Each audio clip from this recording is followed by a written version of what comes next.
ensuring more water reaches your plant roots. Plus, watering in the morning gives your plants ample time to dry out during the day, reducing the risk of fungal diseases that thrive in damp conditions. But what about those hot, scorching summer days when the sun seems relentless? That's when our next hack comes in handy: mulching. Mulch acts as a protective layer over your soil, keeping it cool and maintaining its moisture. Organic mulches like straw, grass clippings, or wood chips not only conserve water, but also improve your soil's fertility as they decompose.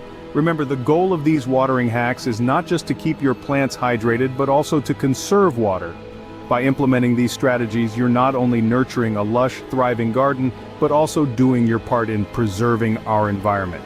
So, there you have it.